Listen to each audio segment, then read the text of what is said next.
Good morning students. कल हमने chapter 4 के कविता की थी और मैंने इसके वर्ड मीनिंग भी आपको परसों करवा दिए थे। अब आज हम इसके क्वेश्चन आंसर करेंगे। इसके 3 ही क्वेश्चन आंसर हैं मेन जो हैं। 4th क्वेश्चन जो है वो आपको ओरली करना है ओनली। तो फर्स्ट क्वेश्चन, कवि ने अपने आने को उल्लास और जाने को आंसू बनकर बह जाना क्यों कहा है?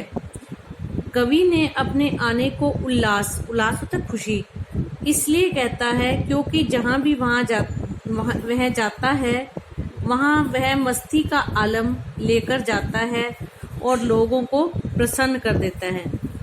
कवि ने अपने 2 क्वेश्चन है इसमें, आने को उल्लास और जाने को आंसू बनना। कवि ने अपने आने को उल्लास इसलिए कहा है, कवि जहाँ भी जाता है वहाँ वह लोगों में खुशियाँ बांट देता है, मस्ती का माहौल पैदा कर देता है, जिससे वहाँ के लोग प्रसन्न हो जाते हैं।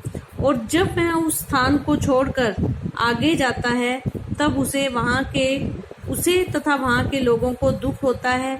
विदाई के क्षणों में, विदाई के समय लोगों की आंखों से आंसू निकलते हैं, इसलिए ये बात कही है, आंसू बनकर बह जाना।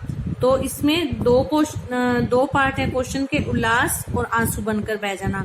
उल्लास इसलिए कहा है क्योंकि जब भी कवि या जब उन लोगों के दीवाने जो हैं वो लोगों के बीच में जाते हैं तो अपने व्यवहार से वो खुशी ले आते हैं, खुशी का माहौल पैदा कर देते हैं, जिससे लोग प्रसन्न हो जाते हैं।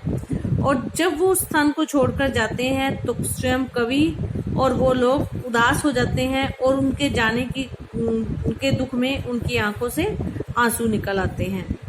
क्वेश्चन नंबर 2, भीखमंगों की दुनिया में बेरोक टोक प्यार लुटाने वाला कवि ऐसा क्यों कहता है कि वह अपने हृदय पर असफलता का एक निशान भार की तरह लेकर जा रहा है?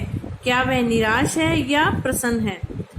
भिखमंगों की दुनिया में बेरोक टोक प्यार लुटाने वाला कवि ऐसा क्यों कहता है कि वह अपनी असफलता का भार अपने हृदय पर लेकर जा रहा है?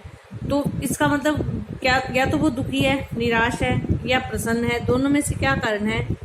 भीख मंगे इसलिए कहा है क्योंकि दुनिया के जो लोग हैं ना वो हमेशा कुछ न कुछ मांगते रहते हैं। तो कवि कहता है कि भीख मंगों की दुनिया में केवल इतना ये दुनिया केवल लेना जानती है, देना नहीं।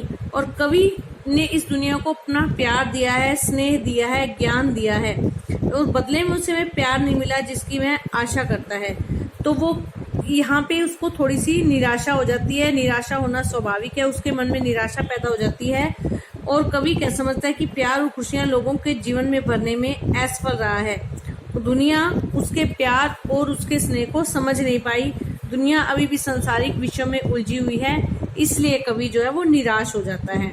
इसलिए ये कहा है कि वो असफलता का बोझ अपने मन पर लेकर जाता है।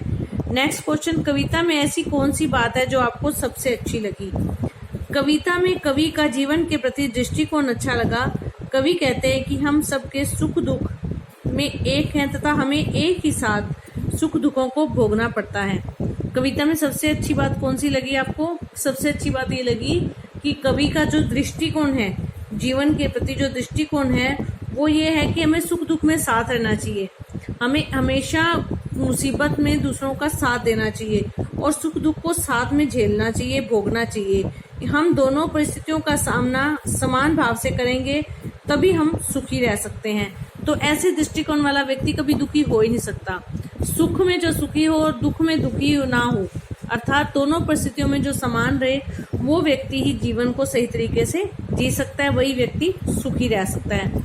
आपको ये 3 क्वेश्चन आंसर ही करने हैं बेटा। चौथा क्वेश्चन जो है वो केवल ओरल है। जीवन में मस्ती होनी चाहिए, लेकिन कब मस्ती हानिकारक हो सकती है, इस बात की चर्चा कीजिए। देखिए, जीवन के अंदर मस्ती होना, मजाक होना बहुत जरूरी है, लेकिन हर चीज की एक लिमिट होती है। कई बार ये मस्ती और मजाक कई नुकसान भी कर देता है। तो ऐसा कोई भी आपका कोई वाक्य हो, आपको कोई मेमोरी हो, कोई याद हो इस बारे में, तो आप लिख सकते हैं। अदरवाइज इस क्वेश्चन को आपने कॉपी में नहीं लिखना, ओरली बस आपको थोड़ा सा इसको समझना था। तो आप सब लोग वर्क का सबमिशन कराइए। मेरे ख्याल से 2-3 स्टूडेंट को छोड़ के किसी भी स्टूडेंट का वर्क मेरे पास नहीं आया है। धन्यवाद।